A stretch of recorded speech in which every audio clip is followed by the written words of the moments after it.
there's always some sort of housing crisis under capitalism. Under capitalism, in a way, housing is always rooted in finance.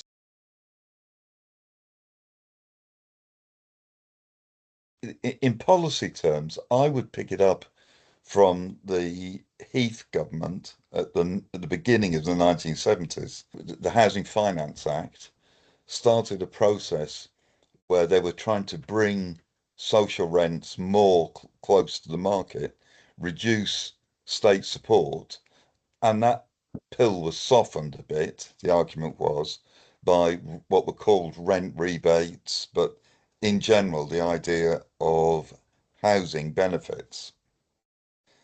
And in a way, you can see a lot of housing struggles, housing policy struggles in particular, that have taken place since then.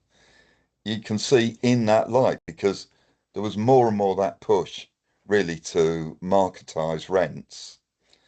And the argument was, we'll soften the blow. I think the phrase sometimes used was housing benefit will take the strain. The rents going up made it more and more attractive for a private rented sector, but also for investment in what we know as social housing, housing associations and the like. Because the higher the rents, the more they can pay a return, an interest payment. So I think that's a broad trend, if you like, on social housing.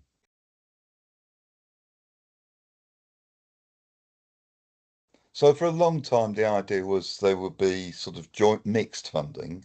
So they would get a grant funding for a proportion of building homes, but they had to match that with private investment. And then in the end, it moves over that they get next to no investment directly from the state. So they've become more and more dependent on the banks and on private investment. And that affects the whole character of how they function. I mean, I used to be one of my sort of part of my motley career in housing was to be a regulator. I worked in for an extended period for the social housing regulator. And actually, if you were trying to assess if a housing association had problems, you would look at how its board functioned, whether they had the appropriate skills to manage the complex financial arrangements that they had, and whether that basically pleased the banks. Hmm. And the banks want to know that they're competently measured from their point of view. So, and that filters down to even if there's a decision, say, about do we do cyclical repairs or not on an estate, the criteria they're looking at are the criteria set by the lenders, basically. Uh, so then you think, yeah, but where would the voice of local residents, of tenants, come into it? And actually, it doesn't really.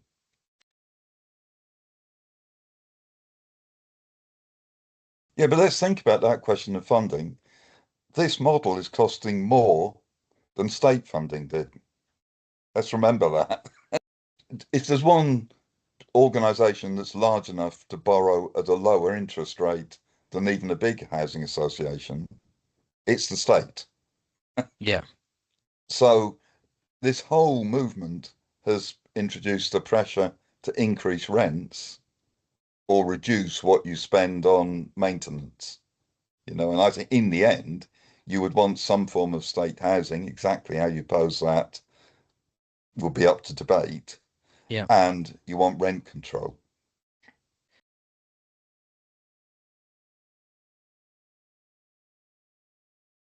The way you move to fundamental change is through fighting for reforms and actually major reforms. And that's the point about why did we get council house building? Why do we get rent control?